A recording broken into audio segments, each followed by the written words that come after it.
Alors la région Auvergne-Rhône-Alpes, depuis la loi de septembre 2018 pour la liberté de choisir son avenir professionnel, a obtenu une nouvelle compétence sur l'information sur les métiers, à l'endroit de tous les publics qui vont du collégien jusqu'à la personne en reconversion professionnelle. Donc la région a souhaité déporter cette compétence et créer une agence régionale de l'orientation qui aujourd'hui est administrée par un conseil d'administration, et ce conseil d'administration il représente toutes les composantes des acteurs de l'orientation, quel que soit le moment où ils interviennent en Auvergne-Rhône-Alpes. Donc on a évidemment les institutionnels que sont l'État et la région. On a les collectivités territoriales parce que les départements interviennent dans les collèges.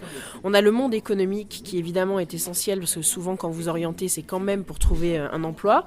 On a un collège aussi qui permet de traiter de l'enseignement supérieur. Et toutes ces personnes en fait autour de la table se sont mis d'accord pour se coordonner, un, sur les actions à mener, et deux, sur les objectifs à définir pour que l'orientation soit la plus simple, la plus efficace pour les jeunes d'Auvergne-Rhône-Alpes. Stéphanie Bernot-Baudon, pour vous, quels sont les grands enjeux de ce mondial des métiers pour cette 24e édition ? Alors le premier enjeu, c'est de permettre de donner une information qui soit claire et surtout qui soit utile aux personnes qui viennent. Que ce soit un jeune collégien ou lycéen ou que ce soit une personne qui cherche un nouvel emploi. On a de l'emploi en Auvergne-Rhône-Alpes. Ce qu'il faut aujourd'hui, c'est qu'on soit formé, qu'on ait une qualification dans le métier que l'on souhaite faire et qu'on soit informé sur les débouchés d'un métier qu'on rêve de faire, ce qui est quand même assez différent.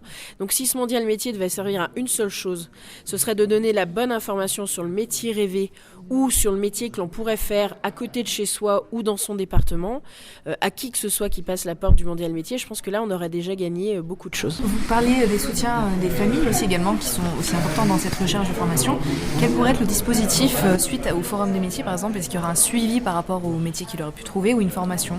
Oui, on va essayer de s'appuyer sur les travaux qui sont faits pour les jeunes, notamment dans le cadre de leur parcours scolaire. Ils ont aujourd'hui un livret qui les suit. Ce qui serait utile de faire de façon digitale, c'est de permettre aux parents d'intervenir, mais d'intervenir physiquement sur la tenue de ce livret et de pouvoir donner un avis ou de demander de l'information sur l'orientation de leur enfant. Il est très compliqué de vous positionner sur l'orientation de votre enfant si vous ne connaissez pas la filière, si vous n'avez jamais été par exemple dans l'enseignement supérieur, c'est très compliqué de le renseigner. L'idée c'est que les parents les incluent dès le début comme des partenaires, de la même façon que l'enseignant, que le personnel d'un CIO, que le professionnel boulanger que vous avez pu rencontrer à l'occasion du stage de 3e. Ça, cette intervention des parents, elle sera utile quand elle sera physique et qu'on les considérera comme des partenaires et pas forcément en rendez-vous où ils ont un peu le statut d'élève et parfois ils se sentent complètement démunis sur des rendez-vous orientation pour leurs enfants. Vous nous parliez un peu des démonstrations présentes dans ce salon. Est-ce que vous pouvez m'en dire plus, quelques détails? Quels emplois sont représentés? Alors les démonstrations qui sont les plus efficaces au mondial des métiers sont les démonstrations des métiers de bouche parce qu'on a des boulangers pâtissiers exceptionnels et le matin ils vous font des croissants, pain au chocolat. Donc là vous avez une meute de personnes qui se dirigent sur les métiers de bouche. Alors il y a ceux qui viennent par un effet d'aubaine et ils peuvent le faire. Puis il y a ceux aussi qui découvrent que finalement le métier de boulanger ou de pâtissier par exemple ou de restaurateur, c'est un métier difficile, c'est un métier exigeant, c'est une vraie qualification, mais c'est aussi aujourd'hui la possibilité de devenir chef d'entreprise et d'avoir sa propre entreprise et sa propre boulangerie, sa propre pâtisserie et d'en vivre très bien avec toutes les difficultés que ça demande dans l'exigence de ce métier-là. Donc les démonstrations métiers, elles sont essentielles pour le mondial. Alors on l'a dans les métiers de bouche, on l'a aussi pour découvrir des métiers dont on a des a priori terribles. Par exemple la plasturgie.